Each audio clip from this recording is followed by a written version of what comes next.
Hi, I'm Stella O'Malley, a psychotherapist in Ireland. And I'm Sasha Ayad, an adolescent therapist in the United States.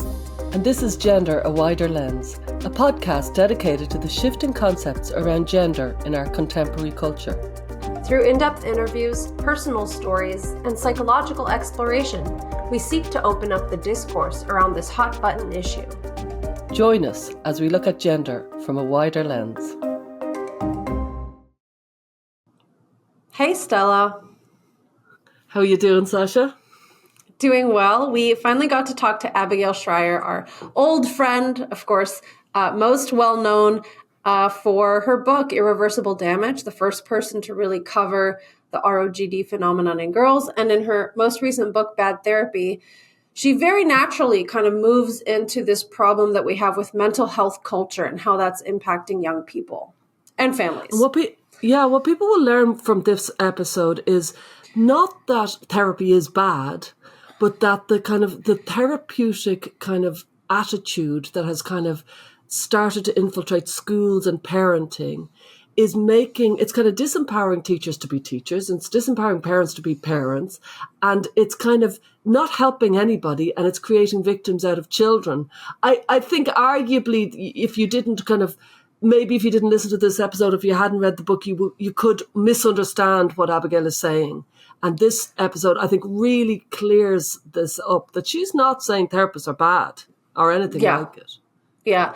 And today we talked to Abigail about this kind of imagined monster of the parents, how this therapeutic culture kind of assumes that there's, first of all, this big scary bugaboo around gender, and also that parents are some kind of reason that you can blame for the difficulties that you have.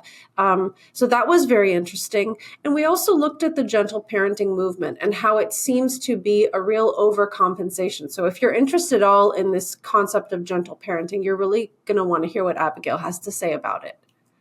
And Abigail explains why she called the book Bad Therapy, not Bad Therapist.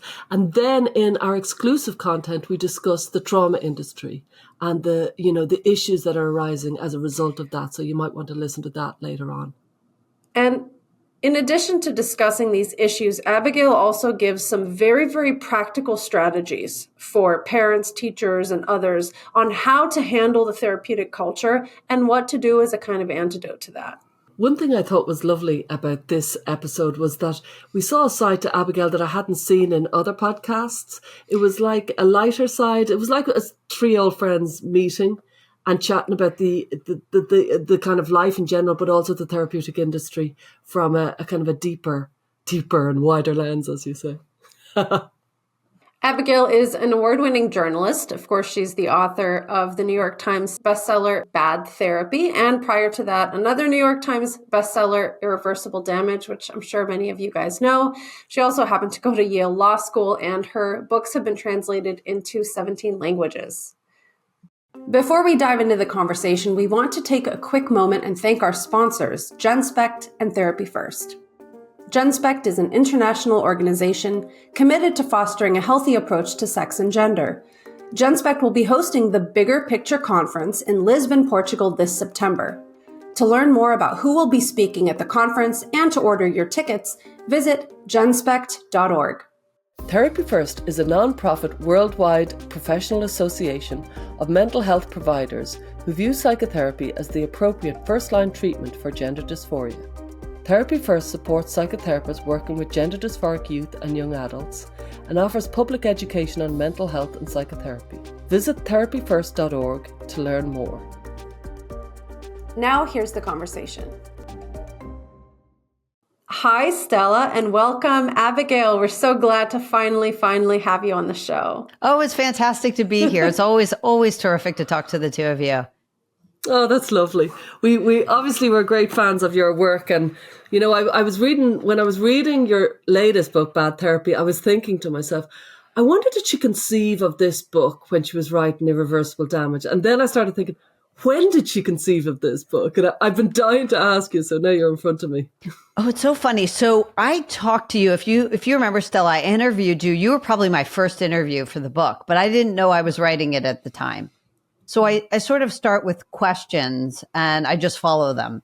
And my question was, why was the rising generation so unhappy? It wasn't obvious. I started writing it before the pandemic,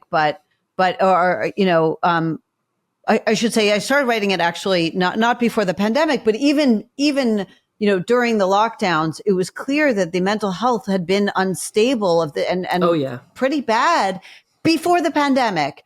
And so it wasn't clear, like, what were the external factors? It wasn't so obvious that they had been raised so differently, or that they were facing World War, Great Depression, famine, the sorts of things you might think would lead them to despair.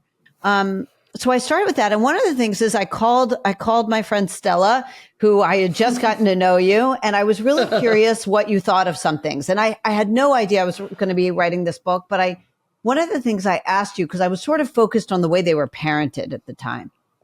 And one of the things you said that stuck with me, and it really was with me the whole time I was writing Bad Therapy, was you said that a lot of parents were making their kids' worries worse in the way that they shielded them. You said that when you don't expose, because I asked you about this, because I had heard that, this generation, we had raised them without telling them about, for instance, what grandpa went through or what grandma went through. And we sort of protected them from that. And in my own Jewish schools around here, we were waiting longer and longer to tell kids about the Holocaust. We didn't want to upset them. And even in schools. And so I asked you about that. And you said something that stuck with me the whole time. You said, when you tell your child, when you put aside and shield, mom and dad's financial worries from them, grandma's poor health, when you don't tell them about them and instead just focus on the child's worries, it has the effect of making, the monster under the bed even larger. Because what you're saying to the child is, actually, your worries are so big, they're bigger than grandma's poor health and, dad's whatever, job troubles. And that was, it was sort of in the back of my head the whole time I was writing. At the time, I didn't know what to make of it, but it was definitely something that stayed with me. And I was really, grateful to get that insight. It's extraordinary. I remember I knew an American couple in Ireland, and them telling me that they'd never told their children who were living in Ireland about 9/11. And I was like, why not? And they said, well, it would be so devastating for them. And I was like, but it's kind of giving children a false paradise, and then they hit a wall of reality and it completely dismantles them when they hit inevitably the wall. I mean, I love that, because it's the opposite of the popular view, right? In sort of the popular imagination, of course, you shield your kids from everything upsetting and unsettling and just deal with what they're worried about. And a lot in the culture is always telling us to do this with our kids. And you were the first person who said to me, actually, by doing that, you can exaggerate your kids' worries. And at the time, I really thought, okay, this is what parents are doing. Parents are they're passing on their anxiety to their kids. They're making kids, more fragile or more worried or more depressed in various ways. And that was the hypothesis I had when I sold the book to the publisher. It was something like that. And by the way, what I start with always changes because it's an investigation. And it changed very much here. And what I learned here while I was writing the book was that, I started asking, why were parents shielding their kids from so much? Why were they so worried? And I didn't yet have an answer, but I did start noticing that there were the kids were being inundated with therapy concepts through the culture, through tech, through social media, through their schools. A lot of it was coming through the schools. When I did my investigation into schools, I thought, well, what are they doing to help with mental health? And I started realizing you had teachers playing therapists, you had counselors in the schools in numbers we hadn't seen, you had whole curricula around mental health. And all of a sudden, everyone and parents were imitating therapists with their kids. And you started having all these sort of therapeutic proxies operating on kids. And it struck me that was, and when kids were describing their own pain, it was using the language of psychopathology. So that's when I started thinking, what I call bad therapy that makes, therapy speak, and therapeutic concepts that get us to exaggerate our pain or focus on our pain, especially when it comes to children. Children was really what I was interested in, that was making them worse.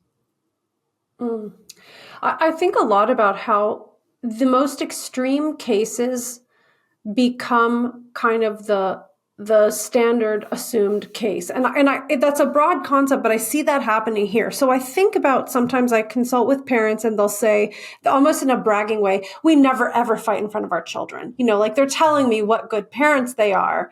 And I think that probably comes from a place where, in the horrible, horrible instance where there was domestic violence, for example, and children are seeing like severe abuse happening in the home, obviously that's really detrimental to the child. But instead, we are taking those extreme cases and we're applying them to normal things. So you and your husband can't have a conflict in front of your children. You can't disagree with each other. You can't raise your voices or be frustrated together. And protecting kids from those things is kind of being seen as a therapeutic intervention, but it's actually shielding them from normal things that we all have to figure out how to do. So this therapy culture is also taking like the extreme types of therapeutic interventions and applying them to everybody who is probably much more normal. I love that. And it reminds me of when I interviewed you for Irreversible Damage, why I liked you so much immediately. You always come out with these amazing insights. And I love that. That's exactly right. And by the way, that's so rare. I never hear that from, but that's exactly, I love that. Yes, that's right. I mean, let's talk about the bugaboo of, we have to, right? The whole bugaboo around the gender case was always that we needed schools to safeguard children because gay children would be thrown out of the house. So we had to hide kids' gender identity from the parents. Why? Because of the homophobic parents in San Francisco, right? And of course, you wonder, what America are they even living in? Yes, yes. This is happening in school districts where the parents are so liberal. I don't even know what you're talking about. The bugaboo example is so extreme, and it's really unrealistic that what you're doing when you tell a school system, don't tell the parents of a 7th grader that she wants to be called by a boy's name. The imagined monster of the parents is really a phantom. It really hasn't existed in decades, at least. Yeah. And so the opposite of that is this kind of overly gentle parenting philosophy that we see emerging. Can you tell the audience a little bit, who hasn't read your book yet, maybe, what is this gentle parenting or this therapeutic culture in parenting? Sure. So whenever, one of the things I learned when I would talk to parents, and also if you just look at the best-selling parenting books, a lot of them come out of Chaim Ginott, who was, a very esteemed child psychologist. But basically, I think he kicked off the idea that therapists should tell parents how to raise their kids, and they are the experts for parents. Now, by the way, I believe therapists can be very, very helpful with parents, especially because so many of us, and I include myself in this, so many of us parents inadvertently pass on our own anxiety to the kids. And sometimes the best thing you can do as a parent to stop yourself from doing that is to talk to an adult, not talk it through with your kid, right? Talk to an adult about your worries or whatever. But basically the idea with gentle parenting is that it's very much modeled on a therapeutic model. It's a non-judgmental model in which you affirm a kid's feelings. Very much you're in it together. So you don't establish your own authority. It's always like, what should we do about that? You ask questions, and instead of, saying you're punished, go to your room, which was sort of the parenting of the traditional vein, it was, I see that you have some big feelings. Can we think of a way of handling that without hitting your sister? And I'm not saying there's never a place for that, of course. But when you read through, as I did, tons of these parenting posts and blogs where parents are trying in good faith to implement this, what you hear is parents at their wits' end with a child who's gotten more and more violent. And it really, seems to be, in many instances at least, really not helping. And sometimes kids just need to be told, no, we don't hit. And you saw in the last generation a reluctance even to say, no, we don't hit. That's bad behavior. Hitting is bad. They won't say that. That's that's judgmental. And here's the thing is that I think that the therapeutic space, especially for adults and sometimes even for, kids and adolescents, of non-judgmentalism is really important.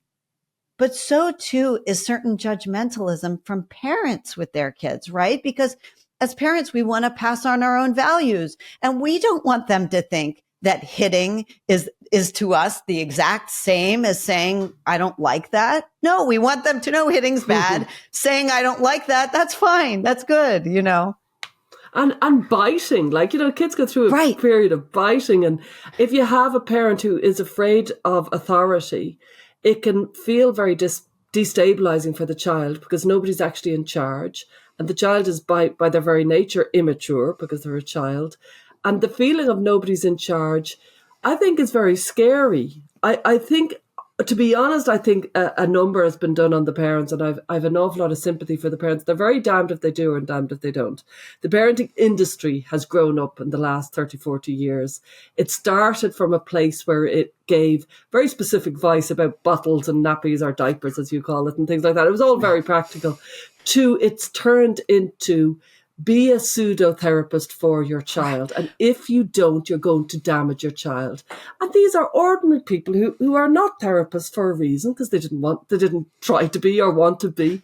And I feel there's a heavy pressure on parents to be therapists by proxy. And yes, I think that's awful. Yeah. I mean, I love that you said that.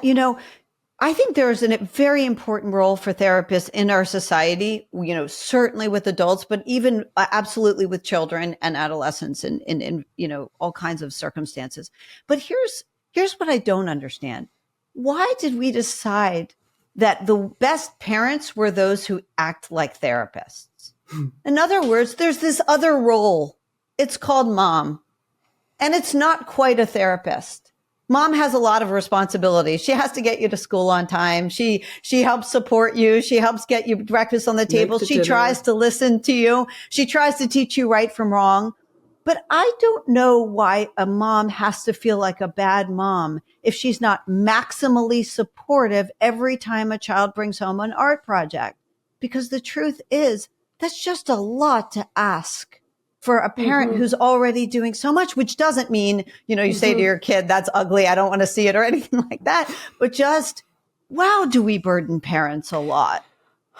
Do you think this has something to do with just how kind of insular and also dismembered culture has become? Because it's so many families that I know, it's just the mom and dad and their one child, their entire investment in life in this one child, and they live in a totally different state or country from their extended families. And so everything is on this one teeny unit of 2, 3, or 4 people to meet one another's needs. And as kids are also spending more and more time just on screens, they don't have as much of that in-person interaction. And as you know from both of your books, teenage friendships don't seem to be as robust as they used to be in previous generations. So that could be part of why there's just all this pressure on the parents to be the therapist and the teacher and the sports coach and the whatever, all of these roles. I totally agree. And you see this when you see immigrant cultures, when you see immigrants come to our country, they have these beautiful networks. And they have grandma living close by. And you know what? She doesn't say the perfect thing all the time. I mean, you know what I love? I love these videos. They're hilarious. They do these humor videos on Instagram where they do how a Russian parent would respond to that, an Indian parent, whatever the culture. And it's always hilarious. And why is it hilarious? Because she's completely blunt, unsupportive. She says something that's we would consider traumatizing, but somehow she's lovable anyway.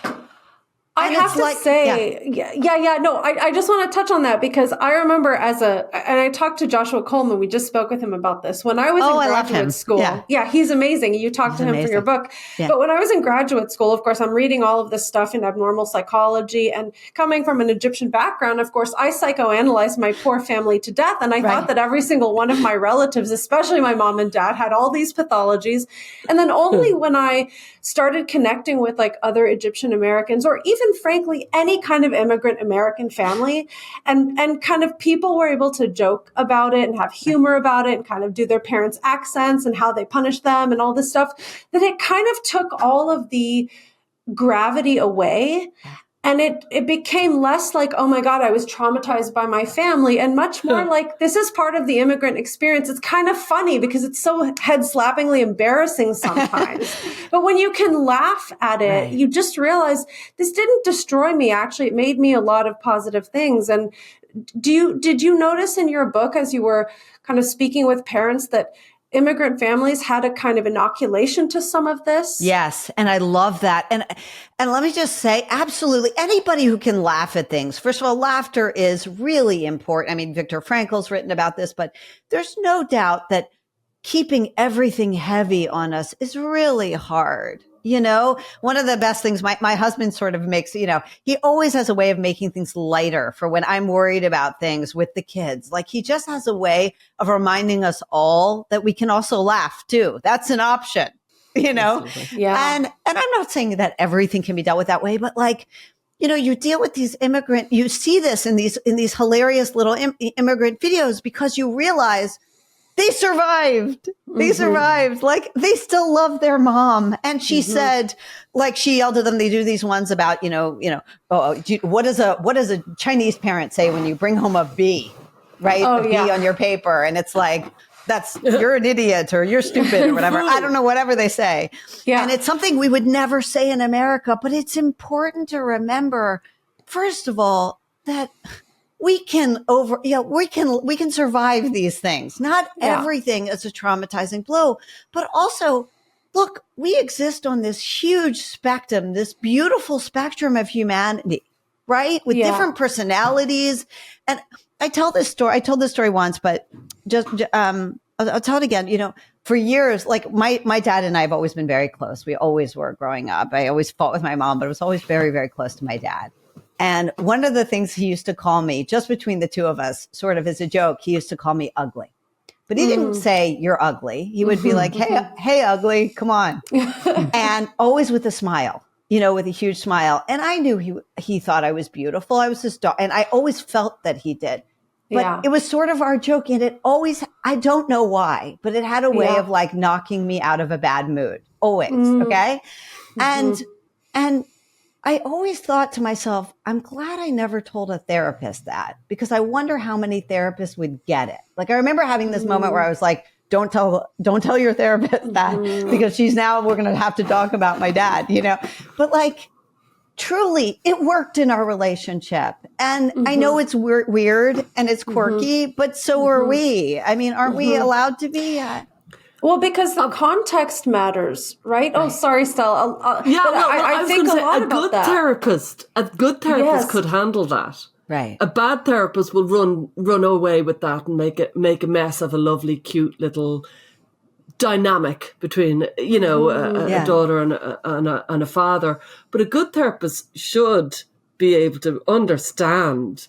It's not too difficult to understand, you know, a cute little name between a thingy and a, you know what I mean? Absolutely. But yeah, go ahead.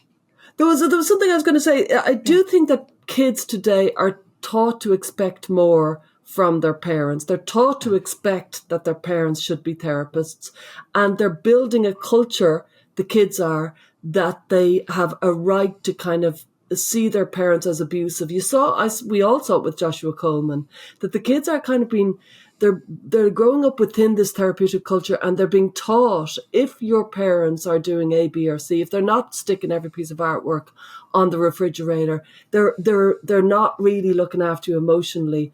And I think that's really damaging for everybody. And I'm not sure whose fault that is, other than the actual pervasive culture, as opposed to the therapists. I agree. I think that we have this sort of, what I think of as therapy culture, which doesn't mean this is therapy at its best. Of course it isn't. But we all are using the language of diagnosis. I mean, we don't use it. Well, imagine if we were all using the language. And by the way, sometimes we do of cancer. Or we do talk about things being toxic. We do talk about things being violent. We've seen these concept creeps. And then all of a sudden, everything becomes violence. And I think we do the same with trauma in our culture. And there's no doubt that there are popularizers in the therapeutic field of this, but also that we're so swimming in this, we don't ever have a space for a non-funny event that didn't have to leave a permanent imprint, but we all just laughed and got over it. Like, we need space for that too, especially with kids. Also, like, who hasn't screwed up? Whenever I talk to parents, it's like a joke. Like, who hasn't, I certainly have sent my kids to school with a fever thinking they were fine. I'm like, oh, you look fine. I remember once my son came, one of my sons, my husband was out of town. You have twins, right? Yeah, I have twins. Yeah. And he was my husband was out of town for a work trip. And my son had done this activity with a bunch of kids with the high school they were checking out. We were checking out. And it was a ninja activity. And he had fallen onto the mat. And he got in my car. He said, I think my arm's broken. And I was like, no, there's no way your arm's broken. Like, it's fine. We're going to I can't deal with this right now. I'm sure your arm's not broken. You would be crying. Oh, no. Well, because you raised such a tough kid that he wouldn't be crying. Let me just say, but it wasn't, it was like, so apparently there's this thing called a buccal fracture, which I didn't know about.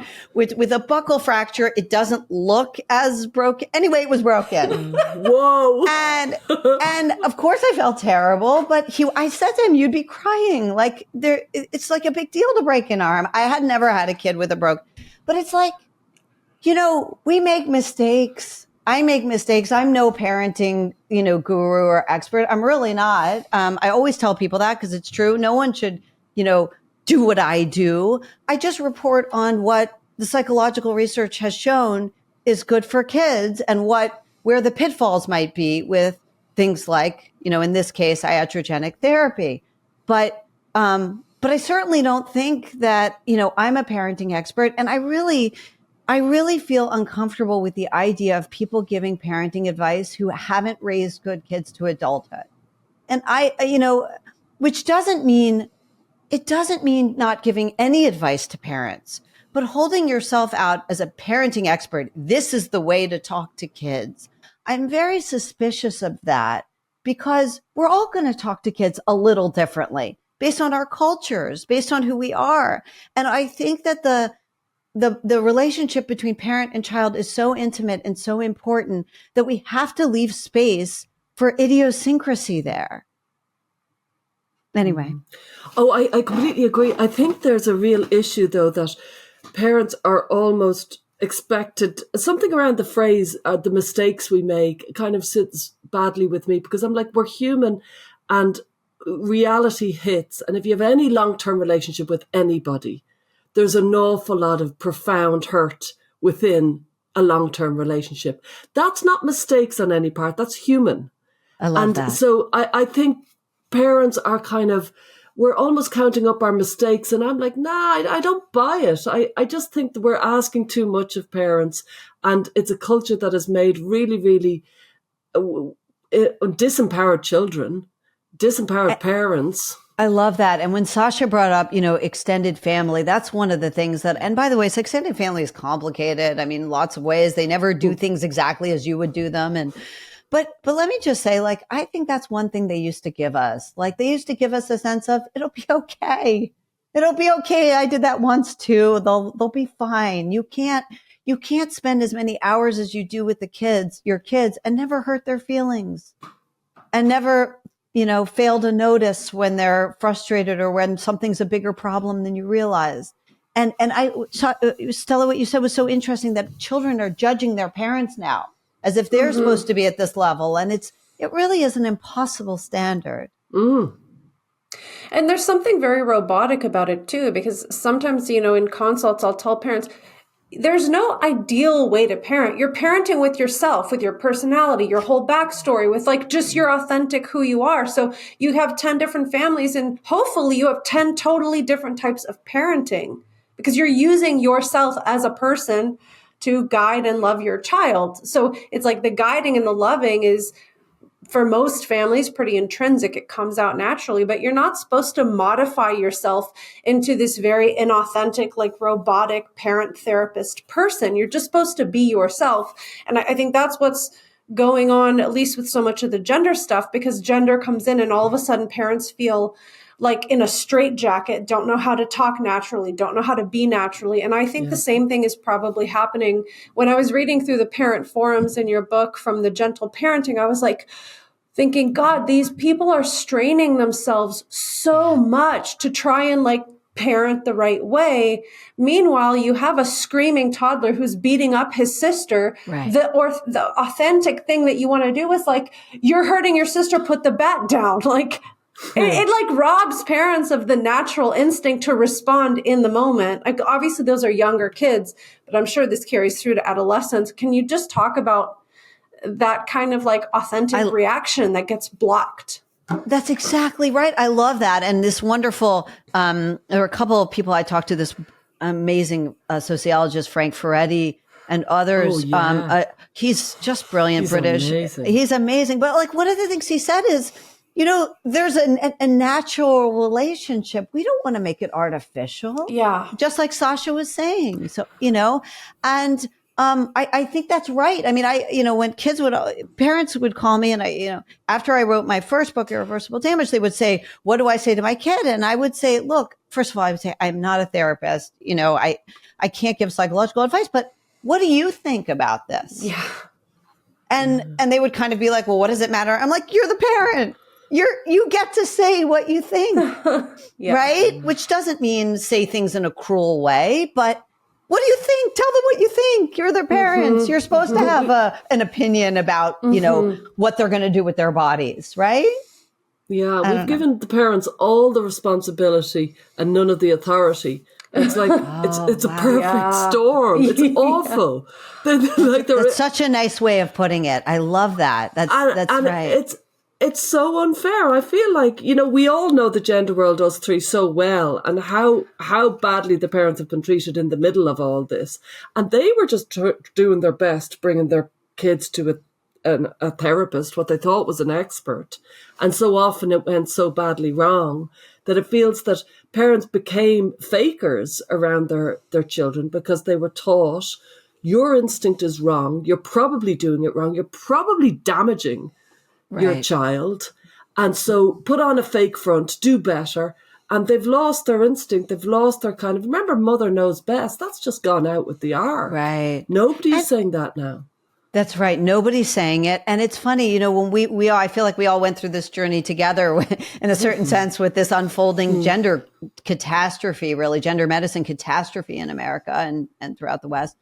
And one of the things that I know was salient, I believe, to you guys, but certainly was to me as well, was that, therapists played a huge role in it. Yeah. Almost every case, the kid was going to a therapist already for their anxiety when they decided they had gender dysphoria. And I know it wasn't just, me and my limited, because the number, I literally talked to probably 1,000 families, if not more, and they were desperate. Can I find a good therapist? You don't know this person I've been with for the last year. And we sort of had to create this underground railroad, as you well know, of therapists where it was like, okay, I get them to GenSpect, I get them to parents of RGD kids, and they'll hand them off to someone who can be trusted.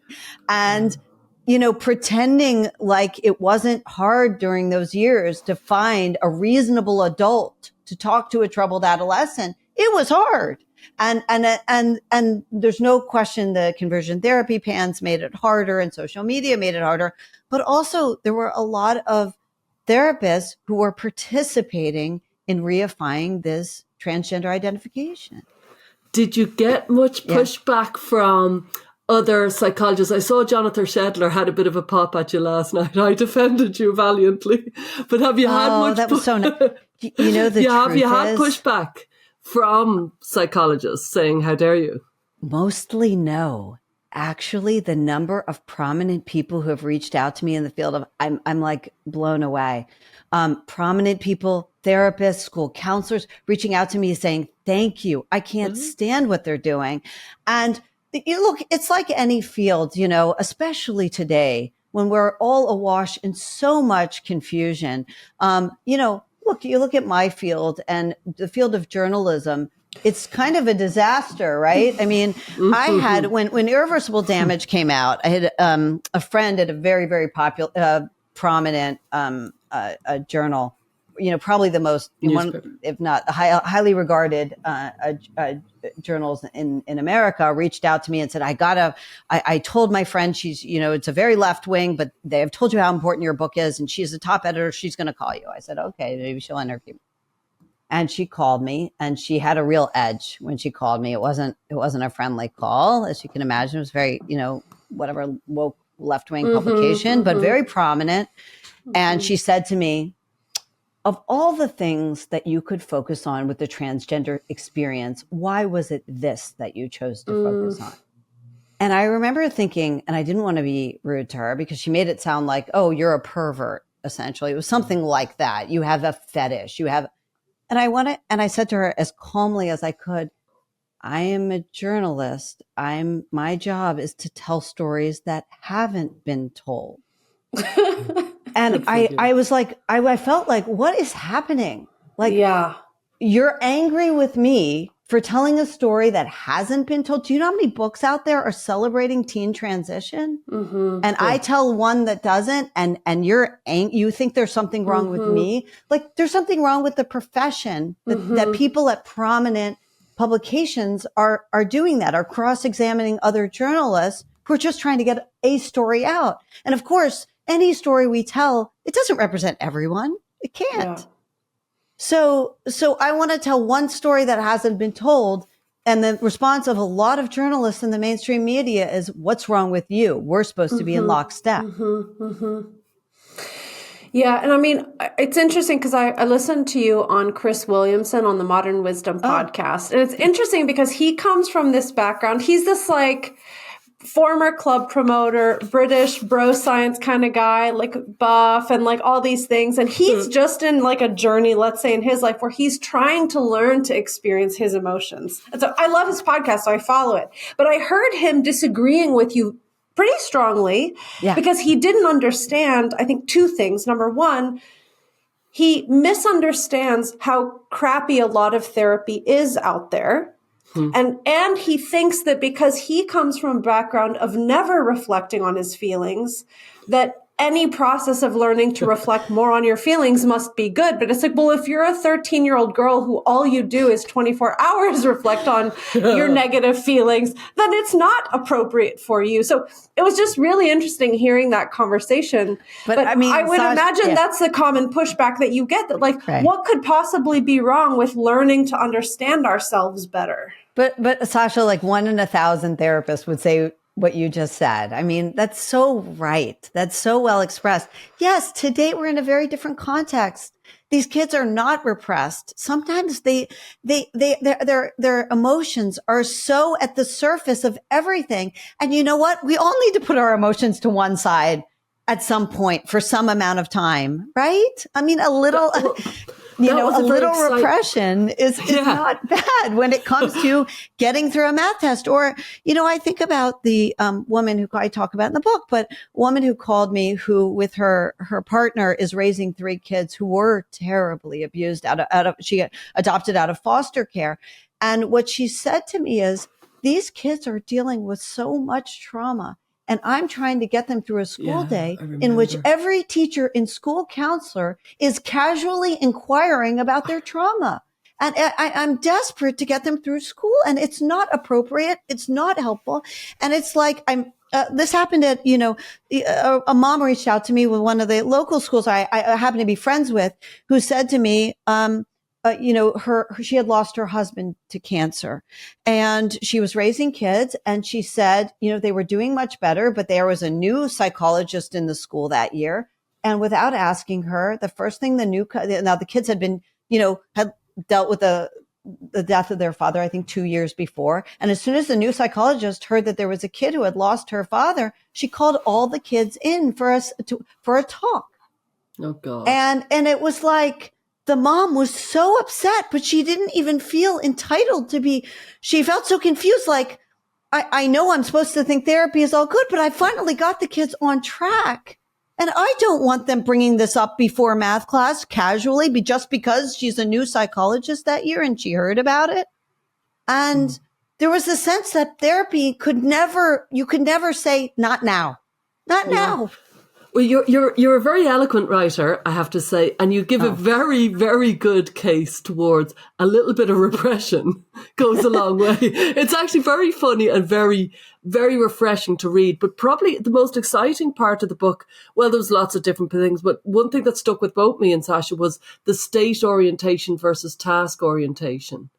Oh, wow. When you spoke about that and how, leaning into your feelings rather than maybe it might be better off for some children, most children, all children to lean into the tasks. You know what I mean? And I know I asked my kids, and when I read your book, I went, oh God, because I often ask my kids, are you happy? Just kind of reflexively. As a throwaway. Yeah. Right. Yeah. And it's so funny because when I ask my husband, he's like, am I happy? What are you talking about? Do you know what I mean? Because there's a million, when you're a human, you're full of angst and worries and you're thinking of this and thinking of that. It's a crazy question, frankly, to ask anybody beyond the age of 3. But you went deep into that and you talked about task orientation, and I felt like we could really use this. And, me and Sasha, we could work with this in workshops. We could start bringing that in. That could be something that could be very helpful for parents who are maybe find it very difficult to kind of know what to do because they've been disempowered. And task orientation versus state, this kind of feelings orientation doesn't really arguably help a lot of these kids. Right. I'll tell you when another sort of bug that was in my head, sort of when I was writing the book, I after I'd written Irreversible Damage, a mom reached out to me. I think I was done with it at the time.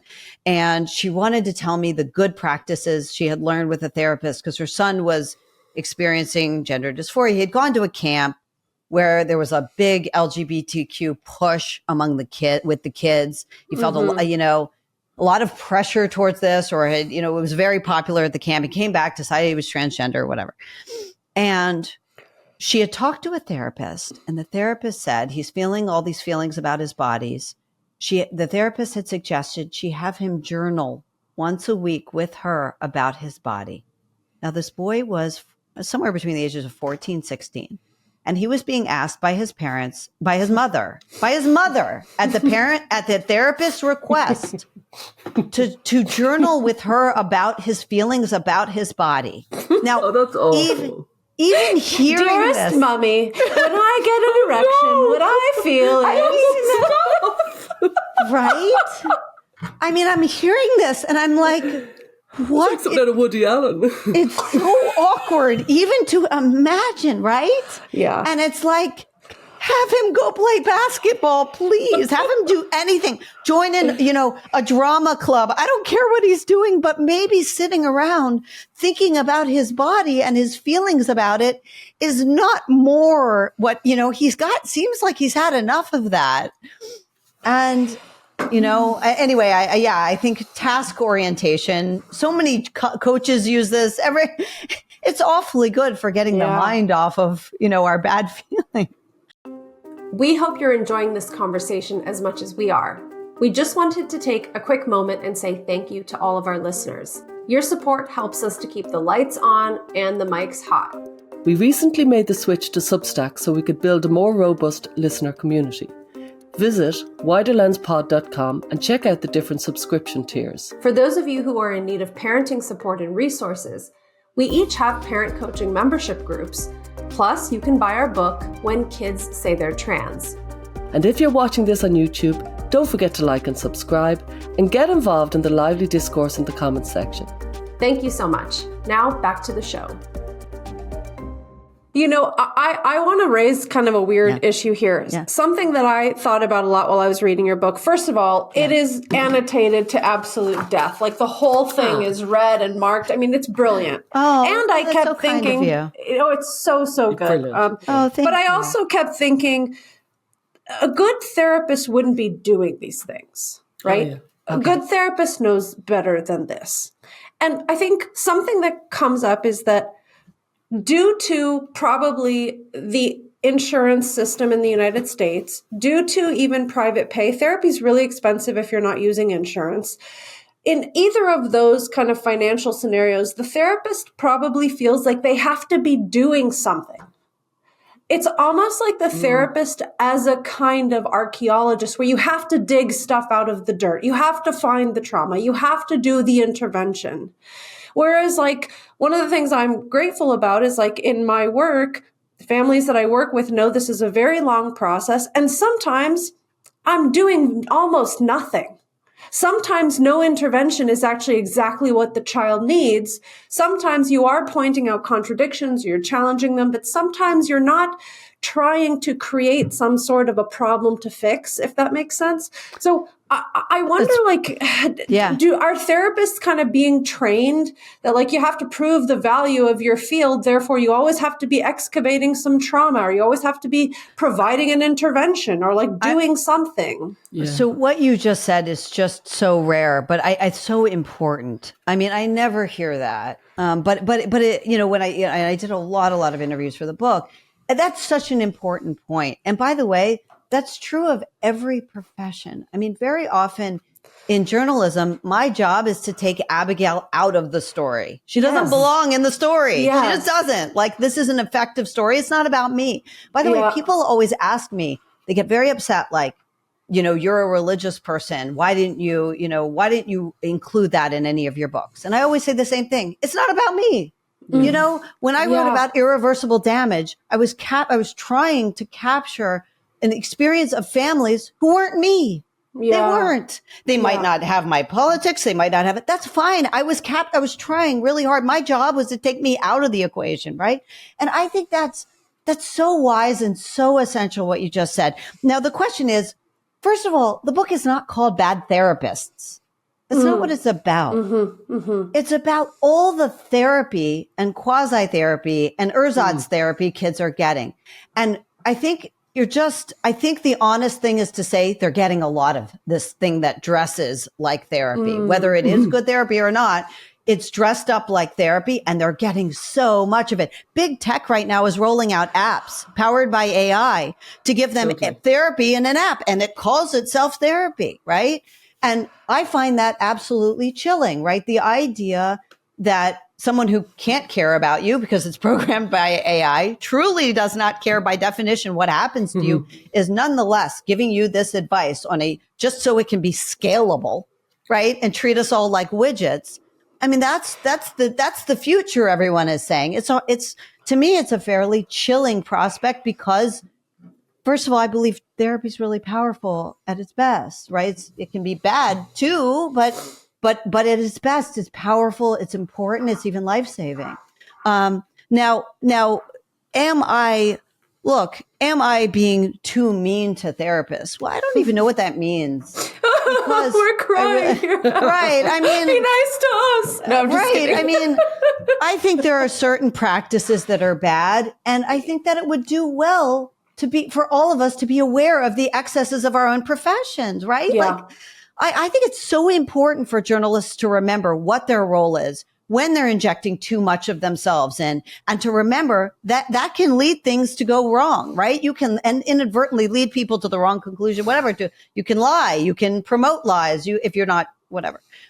You can also defame people. You can do a lot of pitfalls. But so too with therapy, with any powerful intervention. I think that we all need a reminder, and I do think this applies to a lot of therapists and certainly their proxies, that talking about problems can make problems worse, especially in a loop. And you talk to people, and look, my book is about children because I think the problem is really with children, meaning adults. I generally, my prejudice is to trust adults to know generally what's best for them. But with children, it's very hard to say we've spent a year talking about my body image and I still feel lousy about my body. Is this working? What 14-year-old's going to say that, right? And yet it's so important as a reminder to therapists that, hey, you should be making sure these problems are getting better. Because if not, maybe try something else, right? Maybe what they need is not more talk about their body image. Yeah. I don't know. I saw you wrote about Gabor Mate and Bessel van der Kolk in the book. I was thrilled. There are these, it's funny, once you write about something, at least this book, I was expecting a lot more pushback than I got. So was I. I thought you were going to get really heavy pushback. The number of people who wrote to me with gratitude, including within the psychiatric and psychological profession, the National Institute of Mental Health, people were reaching out to me saying, thank you. I know. Awesome. But people reached out to me to say, thank you. This is way overboard. Kids, the kid who was teased in middle school in a normal amount of teasing because she was whatever, does not have PTSD. Mm-hmm. That is not PTSD. And that doesn't mean we dismiss, any kind of teasing or hurt, whatever, but it's not PTSD and it's not helping anyone to treat it as if it is. Yeah. And something that's very important that your book highlights, which kind of ties in with the Gabor Mate and van der Kolk, is that the stories that therapists tell their patients about their suffering become a self-fulfilling prophecy. Brilliant. And I've written a lot about like the repressed memories epidemic, and I kind of want to tie this in with what you said about adults, because of course, for the most part, we have to acknowledge that adults have more, let's say, ability to assess the situation and change course than children. But in psychiatry, we have a long history of some rogue therapeutic theory wreaking havoc in the lives of adults too. And this is happening with the trauma therapy people like the Bessel van der Kolks, and it happened with repressed memories. I mean, there were adults going into therapists with depression as a 28-year-old and coming out a year later, literally thinking they had been part of a satanic abuse ring or something. Brilliant. And there's this great researcher I'm crazy about, Kathy White. Do you know her? Whiteham. Yeah. No. She's brilliant, and she does these. I don't know who she is or how old she is or where she lives, but her research is unbelievable. But she came out with a new study in the month after I think the month that my book was published. I hate that. But it was an amazing study, of course. And she does these long-term perspective studies around issues of traumatic experience in childhood. And this study showed, and I hope I say this correctly, but basically this study showed that adults, she followed kids who had gone through traumatic experiences in childhood and documented it, real documented experience, and then those similarly situated who had not, and then sent in researchers blinded to which group they fell into and followed them 10 years, 15 years later, whatever. And what she found was the adults who had made their childhood incident, who had thought of it as trauma, tended to have adult psychopathology. Whether or not, by the way, they had experienced actual traumatic documented incident. And the adults who brushed it off as unimportant and didn't make it an essential part of the narrative were less likely to have adult psychopathology, meaning stuff that happens to us, of course it can be painful and of course it matters. But when you make it an organizing principle, when you make it key to your narrative, that itself can be damaging. Yes. And there needs to be a recognition that telling adults, oh, that's your trauma. I was watching a show. There was a fantastic movie. I wish I could remember that. Oh, it's called Am I Okay? I watched it just the other night. It was fantastic. But anyway, one of the lines that really caught me, she said, it was a throwaway line, but one of the characters said, and of course you're controlling because you were forced to move with your family at 16. Nobody questions this. The determinism. We now talk about it. Of course, your personality is this way because of this. We don't know. We have different personalities. And to pretend that the trauma of having to move with your family at some point during childhood is a fairly normal occurrence. Most kids have to move at some point, right? And the idea that you are the way you are and you know that you have been marked with this forever, this determinism is so limiting of us as adults. And yet we're increasingly in the culture encouraged to see ourselves that way. Yeah, the problem is that some people seem to experience distress so much more sensitively than others. So let's say this woman's research, arguably those sensitive souls, no matter what was going to happen to them, they'd be derailed, whether it was moving school or moving house or, that way. While somebody else I've seen them and they have the gift for happiness, if you follow me. They have a robust way about them. And yes, it can definitely be cultivated, but definitely it seems to be some people are more able for the slings and arrows and some people seem to be less able. Then if you bring the therapeutic culture into it, they can just buy. They're the ones who are vulnerable to buying into the entire culture, and it becomes a complete mess. And that's amazing, because if that's true, that some people have a kind of innate propensity for being overly sensitive, we should build our therapeutic practices around how to make everyone as robust as humanly possible, right? Exactly, so right. Either way, whether it's cause or effect doesn't even matter, because it means therapists should be on the lookout for that and help give both the sensitive person and the person built for happiness, quote unquote, as much resilience as possible. So I wonder. That's right. And yeah. What do you think of that? And I think that's right. And our default with most kids, unless they present with a problem, is you're going to be fine. Yeah. People have gone through this before. You can be totally fine. And then if they're still not, to have a more, in-depth intervention. But the assumption of we can overcome, we need that back, because just that assumption can help a kid on the borderline sometimes put something that was hard behind them. I mean, how is it possible to get any kid to adulthood, any of us, without going through something hard, really hard? I don't know if that's possible for either of us. And just being told you're going to be fine, what if that's enough to make us fine?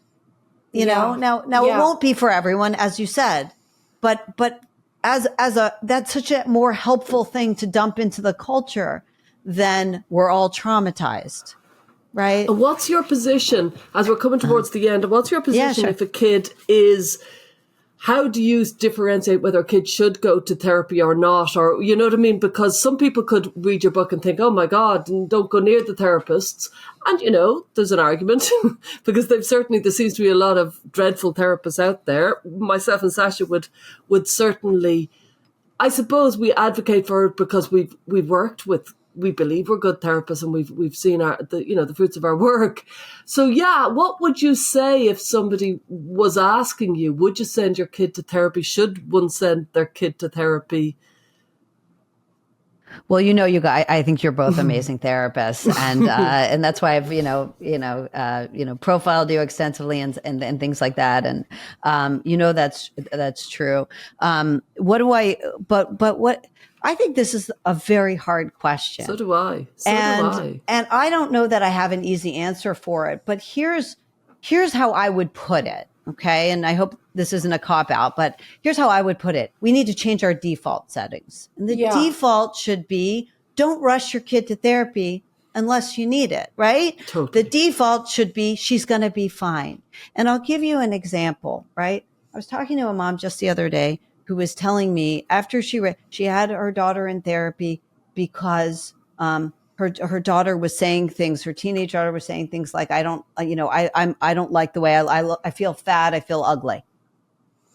Now, and she hated to hear this. Now, let me tell you something, I don't have to tell you all as a parent. It's so painful to hear that. It's horrible. We hate hearing statements like that. It makes us, depending on who we are, a little crazy, right? It makes us a little like, oh my God, I have to do something. Please don't say that about my wonderful child, my daughter, my son. But this mom had then of course the story is for a year, the girl was in therapy talking about her body with a therapist to improve her body image. Now, to me, the default should be join the volleyball team. Yeah. Join the play. Task oriented. Do something in the world. Do something for others. Not sit around because you know what? Teenage years, we don't look our best. I mean, if you showed pictures of me, I would be embarrassed, right? I wouldn't want to see pictures of me in my, middle school, high school out there, right? Yeah, same. We don't get ourselves together usually until we reach adulthood. So we don't look that good. We don't feel that good. Our bodies are changing. And the thought that the default is that normal teenage angst, I want to short circuit it or delete it. How can I delete it immediately? Yes. And that's the impulse. I kind of want to say, chill out. Yeah. Got it. Yeah. Maybe, Good answer. Yeah. Yeah. I think that's great. We've been asking people towards the end of the interview for like recommendations for books or movies. And you mentioned I Am Okay. Well, what is I Am Okay? Maybe you can tell us. Oh, Am I Okay? Oh, that was just a movie I saw the other night. I happen to like, but it wasn't about this topic. Okay. Good books are, about any topic, really. Any it topic? could even be just like, I just fell into this story, whatever. Well, obviously, I love Joshua Coleman and his books. I obviously The Anxious Generation. I think the social media piece is huge and really important. And I think he really is doing just great work to try to get to at least cabin, social media with our kids. It feels like the combination of you and Jonathan Haidt have really captured the generation. That's so kind of you to say. I do think so. The therapeutic culture mixed in with the social media content has created this disaster. Mm-hmm. I mean, I think that yes, I think it's such an important book, and what he's doing is so important. So that's another one that I've loved. But obviously, it's always such a pleasure and honestly an education to talk to the two of you. So listening to this podcast is a great thing to do. I do think so. Oh, that's very kind. We'll have that on it. Recommended by Abigail. I mean it sincerely. Well, everyone, please read Bad Therapy. And if you haven't read Irreversible Damage, which I'm sure all of our listeners have, but 2 amazing books. So thank you so much for coming on, Thank Abigail. you. Love you guys. And I hope we talk soon. Yes. Take care. Thanks for joining us this week on Gender, A Wider Lens. If you enjoyed the show, please rate and review us on Apple Podcasts or Spotify. And be sure to visit us on Substack by going to widerlenspod.com. There you can join our listener community, access bonus content and resources, plus learn about additional ways to support the show. Our discussions are for educational purposes and are not intended as a substitute for mental health services.